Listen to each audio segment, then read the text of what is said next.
अस्सलाम वालेकुम दोस्तों। क्या आप लोग एक्साइटेड हैं आज के लेसन के लिए? क्योंकि आज मैं आपको ऐसी चीज सिखाने लगा हूं जो आप में से बहुत से लोगों के काम आएगी। आप में से बहुत से लोग ऐसी जगह काम कर रहे होंगे जहां पे उन्हें वीकली या मंथली बेसिस पे अपने कस्टमर्स को, अपने सप्लायर्स को या किसी और को इनवॉइसेस, बिल्स वगैरह भेजने पड़ते होंगे। तो उसमें आजकल के डिजिटल दौर में जाहिर सी बात है वो ईमेल के जरिए जाती होगी। तो आप पहले उसकी पीडीएफ बनाते होंगे बिल या इनवॉइस की, फिर उसको ईमेल में डाल के पूरी ईमेल टाइप करके ईमेल एड्रेस लिख के और फिर आप उसको सेंड करते होंगे। लेकिन अगर ये सारा काम ऑटोमेट हो जाए और आपके एक क्लिक के जरिए आपके कस्टमर्स को ये पीडीएफ ईमेल हो जाए तो कितना ही अच्छा हो। तो आज मैं आपको सिर्फ और सिर्फ एक्सेल की मदद से ये काम करना सिखाऊंगा, तो थोड़ी बहुत कोडिंग भी सीखेंगे। तो आइए स्टार्ट करते हैं आज का लेसन। तो दोस्तों, आज की एक्सरसाइज के लिए जो आपको फाइल रिक्वायर्ड है वो ये वाली फाइल है। मैं इसको थोड़ा बहुत एक्सप्लेन कर देता हूँ ताकि आपको आइडिया हो जाए कि हमारे पास डाटा किस किस्म का है। आपका अपना सिनेरियो डिफरेंट हो सकता है, थोड़ा बहुत डाटा फर्क हो सकता है, लेकिन यही स्टेप्स आप फॉलो करेंगे तो आप वो भी इम्प्लीमेंट कर लेंगे। तो ये आप डाउनलोड कर सकते हैं, लिंक इसका नीचे डिस्क्रिप्शन में दिया हुआ है। ये डाटा है, सबसे पहले हमारे पास कस्टमर्स का डाटा है एक टेबल फॉर्म में, और इसमें कस्टमर आईडी है, उसके कस्टमर का नाम है, first name, last name, company, address, उसका कंप्लीट एड्रेस है। और उसके बाद हमारे पास है उसका फ़ोन नंबर, ईमेल, और ऑब्वियसली ईमेल हमें लाजमी चाहिए क्योंकि हमने इसको सेंड भी करना है।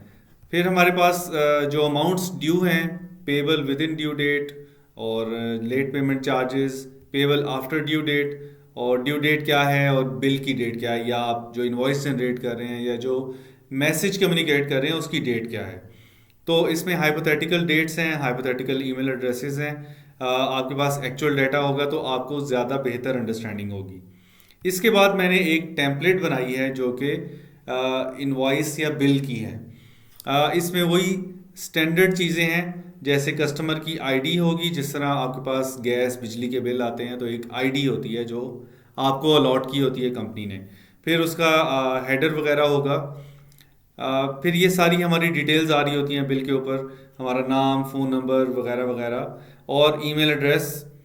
हमें यहाँ पे ईमेल एड्रेस लाजमी चाहिए। फिर उसके बाद हमारे पास हमारे एड्रेसेस की डिटेल आ रही होती है, तो उसको मैंने एक उसी शक्ल में बनाया है जैसे बिल्स आते हैं। फिर थोड़े बहुत मैसेजेस जो कि हम बिल के अंदर लिखना चाहते हैं अपने कस्टमर के लिए, और फिर वो अमाउंट्स आ जाएंगी जो कि नॉर्मली बिल के एंड पे या स्टार्ट पे दी होती हैं। तो आप अपनी मर्ज़ी का जो भी आपका अपना इनवॉइस या बिल का फॉर्मेट है वो आप फॉलो कर सकते हैं। ये मैंने अभी इसका प्रिंट प्रीव्यू किया है तो आपके सामने है।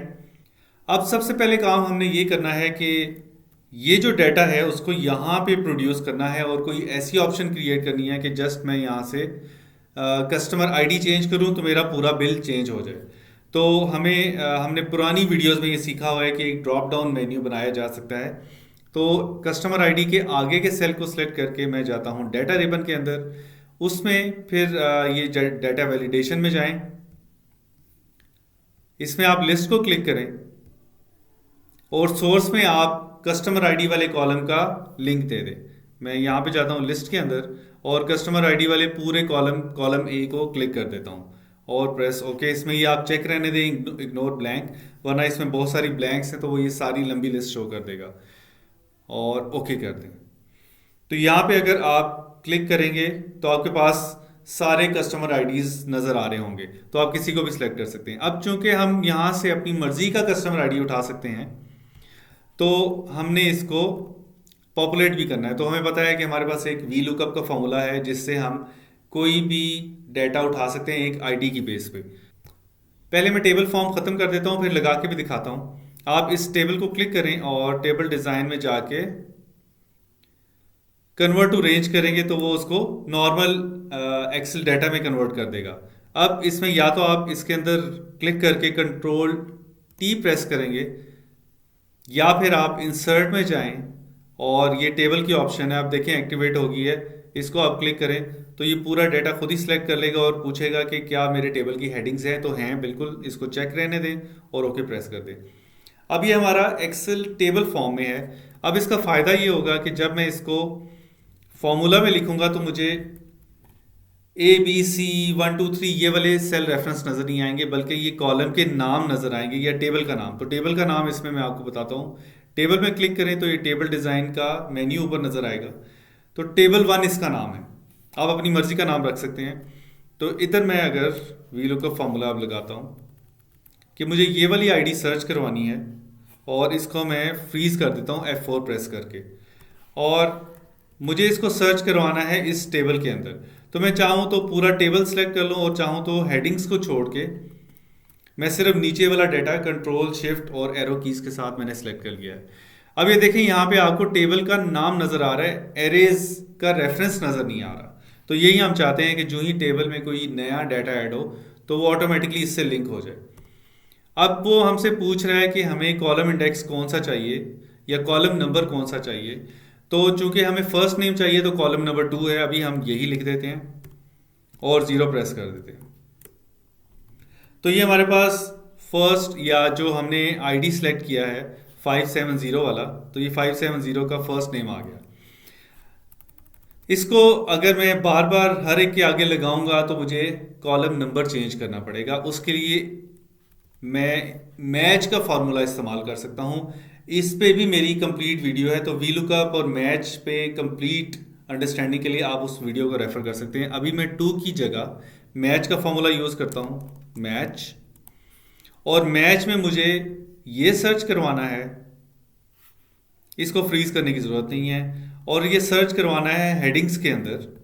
ये मैंने सारी हेडिंग्स को सिलेक्ट कर लिया, तो वो देखें उसने लिखा हुआ है कि टेबल 1 के हेडर्स हमें चाहिए, और फिर (0) मुझे एग्जैक्ट मैच चाहिए, और बाकी (0) VLOOKUP का ऑलरेडी लगा हुआ है, और इसको एंटर प्रेस कर दें।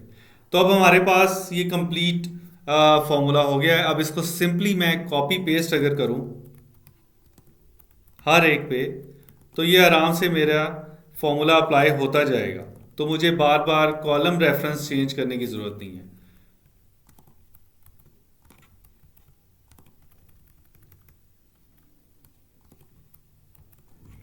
ये डेट्स हैं तो नंबर में कन्वर्ट हो गई हैं, इसका फॉर्मेट हम बाद में चेंज कर लेंगे। अभी सिर्फ इसको पॉपुलेट कर लेते हैं। तो देखें, जो हमारा कई घंटों का काम था वो हमने जस्ट मैच फार्मूला और VLOOKUP को मिक्स करके अचीव कर लिया है। तो इसका जस्ट फॉर्मेट मैं चेंज कर देता हूँ, और इन दोनों डेट्स का भी मैं फॉर्मेट चेंज कर लूँ। Ctrl+1 प्रेस करें इनको सेलेक्ट करके, और डेट के अंदर तो अभी हमारा ऑटोमेट हो गया है। यहाँ से अगर मैं इसको कोई भी सिलेक्ट करूँ तो हमारे पास उस कस्टमर का बिल आ जाएगा, डेट्स वगैरह सब कुछ चेंज हो जाएगा। ये हमने अचीव कर लिया है। अब अगर इतना काम आप कर लें तो फिर PDF बनाने के लिए आप या क्या करेंगे, इसको सेव एज करेंगे या Ctrl+P करेंगे और प्रिंट एज PDF करेंगे, और फिर ये सेव होगा किसी जगह पे, और फिर आप इसको ईमेल में डाल के और ईमेल एड्रेस लिख के, तो ये लंबा काम हो जाएगा। इस तरह का काम करने के बाद हम इसको ऑटोमेट करना चाहते हैं, और वो ऑटोमेट हो सकता है VB कोड के ज़रिए। और VB कोड आसान है, कोई लंबा चौड़ा नहीं है, तो आप मेरे साथ रहें तो आपको समझ भी आ जाएगी। आप इस पर राइट क्लिक करें अपनी शीट के ऊपर, और व्यू कोड में जाएं। तो जो ही व्यू कोड में जाएंगे तो आपके पास VB कोड नज़र आना शुरू हो जाएगा। तो आप ये देखें, लेफ्ट साइड पे इसका एक्सप्लोरर नज़र आ रहा है, और यहाँ पे आप कोड लिख सकते हैं। तो हमने बेसिकली जो कोड लिखना है उसको एक बटन के साथ लिंक करना है, जैसे मैक्रो हम रिकॉर्ड करते हैं। तो हमने क्या करना है, इंसर्ट में जाके मॉड्यूल को क्लिक करना है। तो ये एक मॉड्यूल उसने इंसर्ट कर दिया। आपने अगर VB कोड कभी यूज़ नहीं भी किया तब भी ये आपको समझ आ जाएगा, इतना आसान है। तो हम यहाँ पे लिखते हैं सब। जब भी आप कोई मैक्रो या कोई कोड डिफाइन करना चाहें तो उसका नाम लिखने के लिए आप सब से स्टार्ट करते हैं और फिर उसका नाम लिखते हैं। तो ये चूंकि हमारा है कि हम सिंगल इनवॉइस एक क्लिक के ज़रिए ईमेल कर सकते हैं, तो यहाँ पे मैं लिखूँगा सेंड सिंगल इनवॉइस, या सिंगल बिल कर लें, और 2 स्मॉल ब्रैकेट्स लगा के एंटर दबा दें, तो ये उसने एंड सब खुद से ले आया है। तो ये वाला काम हमारा हो गया। इसके बाद हमने लिखना है कोड। सबसे पहले हमारा काम है कि हम अपने इस इनवॉइस को PDF में कन्वर्ट करें, और उसके बाद बाकी का काम करें जो कि ईमेल भेजने का है। तो हम लिखेंगे एक्टिव शीट, यानी कि जो शीट ओपन हुई भी होगी हम उसको रेफर कर रहे हैं कि उसका पीडीएफ बनाना है। और आगे लिखेंगे dot export as fixed format, यानी कि जो हम फॉर्मेट आप डिफाइन करने वाले हैं उसी फॉर्मेट में इसको कन्वर्ट करना है। और आगे हम लिखेंगे कि हमारे जो फॉर्मेट है वो कौन सा है। तो हम लिखेंगे एक्सेल टाइप पीडीएफ, मतलब एक्सेल को पीडीएफ में कन्वर्ट कर दे। उसके बाद कॉमा लिखें और आगे हमने बताना है कि इसने कन्वर्ट करने के बाद सेव कहाँ पे करना है। तो उसके लिए हमें चाहिए फाइल नेम, और इसमें भी आप सेमी कॉलन और इक्वल टू डालेंगे और आगे हमने वो पाथ लिखना है जहाँ पे हम इस फाइल को सेव करवाना चाह रहे हैं। मैंने ऑलरेडी एक फोल्डर बनाया हुआ है जो कि ये वाला है पीडीएफ। तो आप ये फोल्डर जब उस पर पहुँच जाएं तो ऊपर एक्सप्लोरर के अंदर क्लिक करेंगे या एड्रेस बार में, और उस पूरे एड्रेस को, पाथ को कॉपी कर लें और इसको आपने इन्वर्टेड कॉमा में पेस्ट कर देना है यहाँ पे, और एंड पे आपने एक बैक स्लैश भी लगाना है और फिर इन्वर्टेड कॉमा लगा देना है। यहाँ तक ये एड्रेस हो गया। अब हमने बताना है कि जब वो सेव कर रहा हो तो किस नाम से सेव करेगा पीडीएफ को। तो उसके लिए ज़रूरी है आप आगे लिखें एंड से आगे हम लिखेंगे कि नाम क्या होना चाहिए। तो हम यही चाहते हैं कि नाम भी वो ऑटोमेटिकली उठाए। तो मैं अपनी बिल वाली शीट में जाता हूँ। तो एक तो हमारा कस्टमर आईडी होना चाहिए उसके अंदर, दूसरा हमारा फर्स्ट नेम, यानी कि उसका नाम हो, आप सेकंड नेम भी रख सकते हैं, और अगर चाहें तो एक डेटा आप ले सकते हैं जिसमें बिल का मंथ आ रहा हो। अगर मंथली बिल है, वीक है तो वीक का नंबर आ रहा हो, तो वो भी आप कर सकते हैं। तो मुझे यही काफ़ी है क्योंकि मैंने हर महीने एक ही बिल देना है। तो कस्टमर आईडी और नाम होगा तो मुझे आराम से पता चल जाएगा कि किस कस्टमर का बिल है। तो ये हमारे पास पड़ा हुआ है C6 वाले सेल के अंदर, और जो फर्स्ट नेम है वो पड़ा हुआ है C11 वाले सेल में। तो ये वाले सेल हमने यहाँ पे रेफर करने हैं। तो रेफर करने का तरीका ये है कि आप लिखें रेंज, क्योंकि हमने उसको पहले ही कह दिया कि एक्टिव शीट से ही चीज़ें उठानी हैं। तो हमने उससे कहा कि रेंज के अंदर ये है सेल C6, तो C6 में जो भी आईडी लिखी हो वो उठा लें और ब्रैकेट क्लोज कर दें और आगे लिखें डॉट वैल्यू, कि उसकी वैल्यू पिक कर ले। एक हो गया। और हम चाहते हैं अगर कुछ और भी चेंज करना चाहते हैं तो हम कर लेंगे। फिर हमने कहा कि डैश भी उसमें डाल दो। ये वही है जैसे एक्सेल के अंदर हम कॉनकैटिनेट का फॉर्मूला इस्तेमाल करते हैं, कोडिंग के अंदर भी आप यही करेंगे। और फिर हम लिखेंगे एंड रेंज और C11 डॉट वैल्यू। तो देखें कितना सिंपल है। यहां तक अगर हो गया तो आखिर में हमने सिर्फ लिखना है कि इसको डॉट पीडीएफ बनाए। तो यहां तक हमारा कोड बन गया कि ये जो भी सामने शीट ओपन होगी आप उसको यूज करेंगे, क्लिक करेंगे और वो उसको पीडीएफ बना देगा। हम इसको सेव करें पहले। वो कहेगा कि जी आपकी जो एक्सेल फाइल है ये मैक्रो एनेबल्ड नहीं है। तो हम पहले इसको मैक्रो एनेबल भी कर लेते हैं और एक बटन भी बना लेते हैं। बाकी का कोड हम बाद में लिखेंगे। तो इसको मैं कहता हूँ यस। फिलहाल मैं इसको कोड को बंद करता हूँ। इसको मैं करता हूँ सेव, F12 प्रेस करें क्योंकि सेव एज ही आपको करना पड़ेगा और वहीं पे आप इसको मैक्रो एनेबल्ड कर सकते हैं। तो ये जो नीचे सेव टाइप एज में आएगी ऑप्शन, यहाँ पे आप इसको मैक्रो एनेबल्ड कर दें और इसका नाम थोड़ा डिफरेंट रख लें। बेशक ये ऑटोमेटेड बिलिंग शीट है। तो ये मैंने इसको मैक्रो एनेबल्ड कर दिया। और इसका पता कैसे चलेगा, अगर आप उस फोल्डर में जाएं जहाँ पे ये फाइल पड़ी है तो यहाँ पे आपको एक आइकॉन के साथ छोटा सा निशान नज़र आएगा जो कि बता रहा है कि ये मैक्रो एनेबल्ड है। अच्छा, अब मैं यहाँ पे डेवलपर में जाता हूँ। डेवलपर एक रिबन है जो कि आप शो करवा सकते हैं। आप किसी भी रिबन के ऊपर राइट क्लिक करें और कस्टमाइज रिबन में जाएं। यहाँ पे कस्टमाइज रिबन के अंदर आपके पास ये सारे रिबन शो हो रहे होंगे। जैसे ये ड्रॉ वाला अनचेक हुआ है, इसी तरह आपके पास डेवलपर अनचेक हुआ होगा। उसको आप चेक कर लें, ओके कर दें तो वो शो होना शुरू हो जाएगा। तो डेवलपर में जाके आप इंसर्ट में जाएं और ये जो ऊपर वाले फॉर्म कंट्रोल्स हैं इसमें ये पहला जो बटन है इसको क्लिक कर लें। तो बटन को बेशक आउट ऑफ दिस बिल बना लें और इसमें आप जो ही आपने इसको ये किया है आप इसको बेशक अभी कैंसिल कर दें और इसका नाम आप रख लें कि सेंड बिल, क्योंकि इसको जो भी क्लिक करेगा उसका मतलब होगा कि वो बिल भेज रहा है। अब इसको राइट क्लिक करें और इसे कहें कि असाइन मैक्रो, जो मैं मैक्रो इसके साथ लिंक करना चाहता हूँ। यहाँ पे चूंकि अभी हमने सिर्फ एक ही मैक्रो बनाया है, और इसको आप कहें ओके। तो पीडीएफ बनाने वाला मैक्रो अभी इसके साथ लिंक हो गया है। अभी मैं आपको दिखाता हूँ, इसको छोटा कर लूँ यहाँ पे।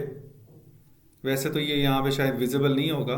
मैं पीडीएफ को ओपन करता हूँ तो अभी यहाँ पे हमारे पास कोई पीडीएफ नहीं बना हुआ, और इसको मैं सेंड बिल करता हूँ तो उसने इसको प्रोसेस किया। तो ये 1234573 वाला, तो ये देखें ये वाला उसने बिल बना दिया, पीडीएफ में बना दिया। तो अगर आपने खाली पीडीएफ वाला काम करना है तो यहाँ तक तो ये वाला कोड भी चल जाएगा। तो ये देखें वही बिल पूरा का पूरा सेव हो गया, उसकी अमाउंट्स भी आ गई, सब कुछ आ गया। अब हमारा मकसद ये है कि इसको भेजा जाए यहीं से, एक्सेल खुद ही इसको पिक करे, बल्कि आउटलुक इसको खुद पिक करे और इसको अटैचमेंट के तौर पे डाल दें। लेकिन रुकें, चूंकि हमारी वीडियो बहुत ज़्यादा लंबी हो गई है और हमने काफ़ी हद तक अपना सेटअप कंप्लीट कर लिया और थोड़ी बहुत पीडीएफ वाली कोडिंग भी कर ली है। जो ईमेल सेंड करने के लिए कोडिंग रिक्वायर्ड है वो हम नेक्स्ट वीडियो में करेंगे। तो आप पार्ट 2 का वेट करें, जो कि नेक्स्ट वीकेंड पे आ जाएगा।